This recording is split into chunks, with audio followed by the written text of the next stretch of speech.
Welcome back to a brand new episode of Gen Z BTC. It's me, Satoshi Guapamoto, and today we're going to be going over some of the good options for Bitcoin hardware wallets. We talked about this in a previous video. These are extremely important. I just wanted to go through a list. Got a little bit of information right here, but to be honest, full disclosure, I'm not sponsored by any of these guys yet. I'm not sponsored by any of them yet, but as of right now, the only ones that I've used are actually I've only used one, and that's the Blockstream Jade, right? The Blockstream Jade looks like this, tiny little blue thing. You know what I'm saying?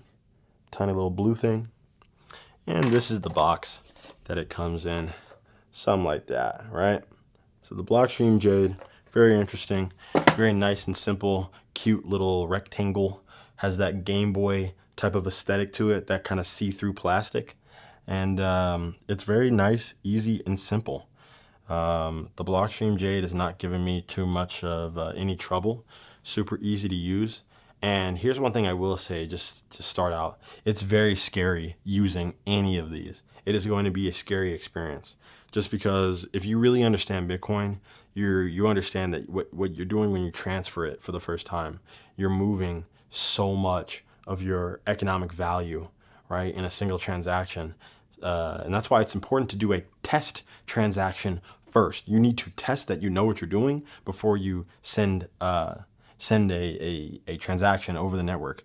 And I'm kind of overhyping this. I swear this stuff is super easy. I do this in my sleep now. You know, it's literally the easiest thing in the world. But when you're first getting started, just like with anything, there might be a little bit of nerves involved. So that's totally normal. I just wanted to put that out there to put some people at ease. But I also want to put you at ease to let you know that you can do this. Even like a 40-year-old person could do this. You know what I mean? Like if you know how to send an email, you know how to send money to your cold card.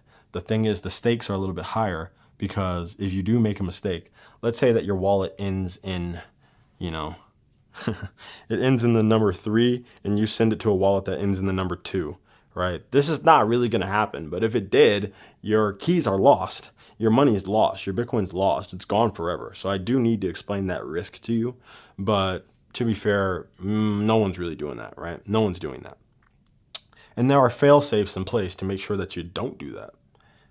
So here are just some of the options. So there's Bitkey, Trezor 5 Bitcoin only, Foundation Passport, Seed Signer, Blockstream Jade, and Cold Card. Now, what do all these have in common? Why are they so interesting, and why would I recommend them? It's because these are all Bitcoin only options.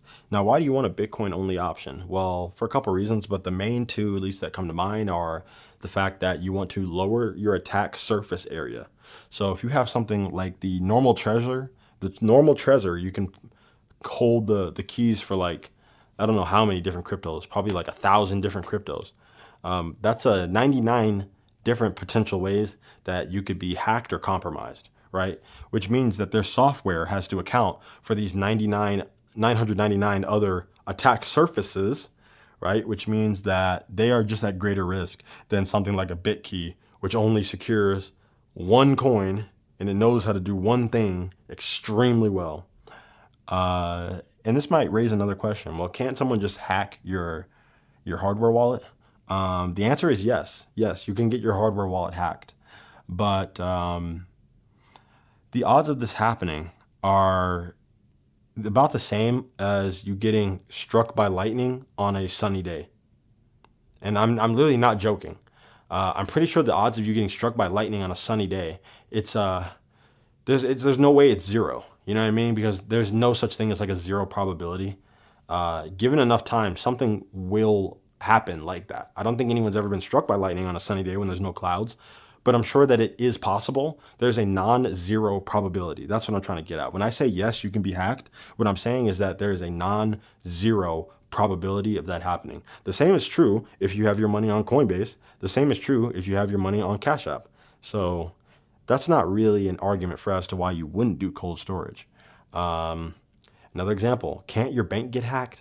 Can't Chase get hacked? Can't JP Morgan get hacked? Can't Bank of America get hacked? The answer is yes. If you don't think so, you're coping and you're a liar. All right. Now, the odds are very low. It's hard to hack multi-billion-dollar institutions. but it happens, okay? It happens in real life. Things like that do happen. And I think they're going to happen more as we get into this 21st century cyber warfare type of environment. But yes, you can get your keys hacked.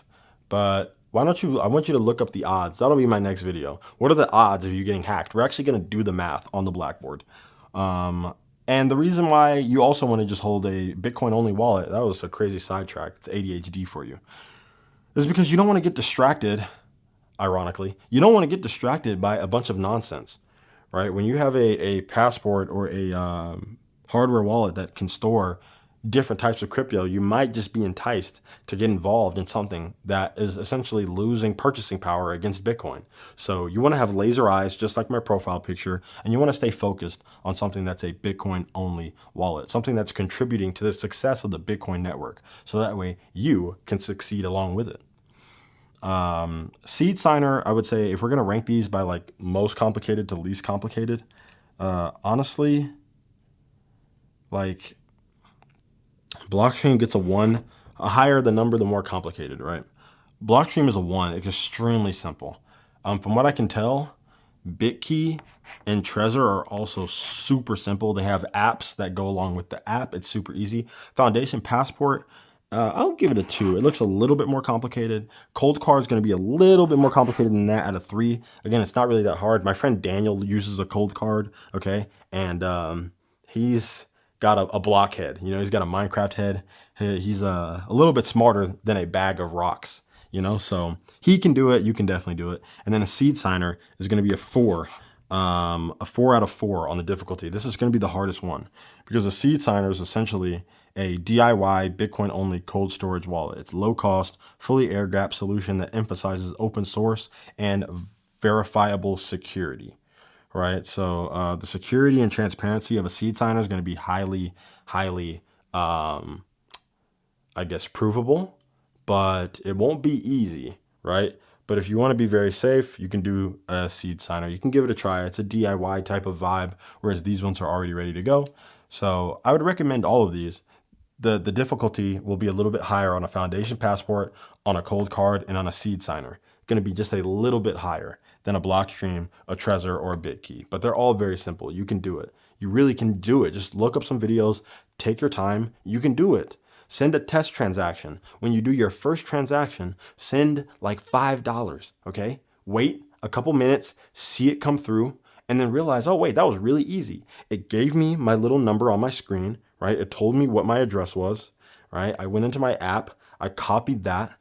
I then sent it from Coinbase. I sent it from Strike. I sent it from Cash App. I sent it from wherever it was.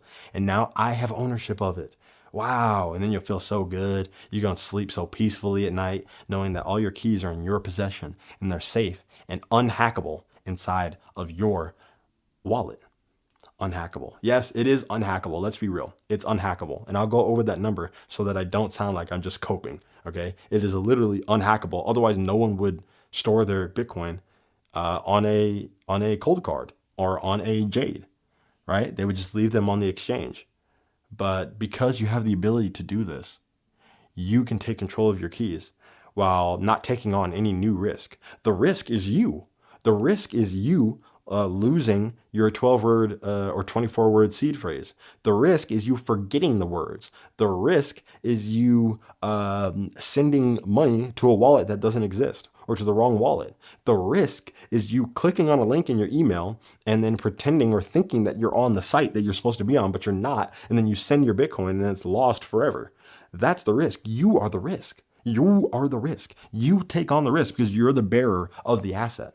When you take your gold bars out of the bank and you put them in a vault in your house and lock it up in a secure room, you are the risk, right? Because now you are holding onto that gold.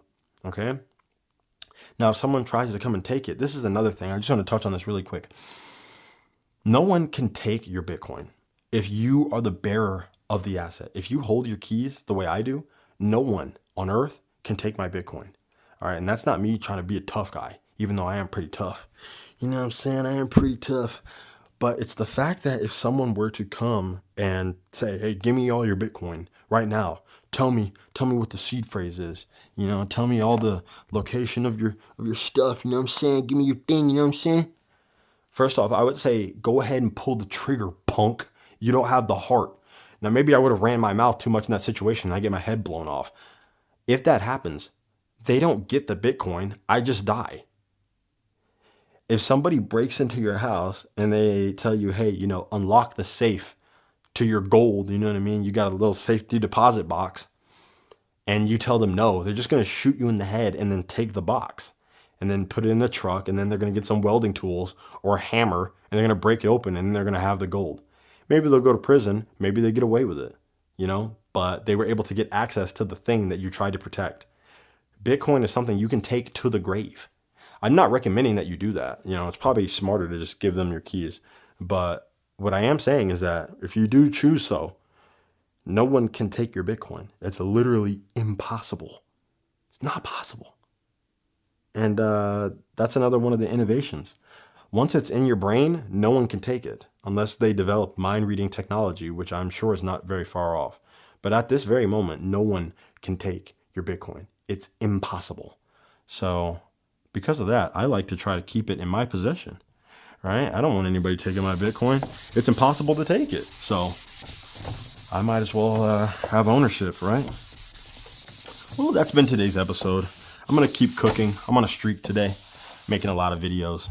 Just want to know, what do you guys want to see next? Did you gain any value from this? If you did, like the video, share the video, leave a comment about the video, and let's keep this train rolling. Gen Z BTC, we're going to educate all the youth. I really do want to be a great educator in the space. A lot of great content coming. So you guys just keep showing some support, and we'll keep it rolling. Keep the good times rolling. So thank you so much for watching, and I'll see you in the next one.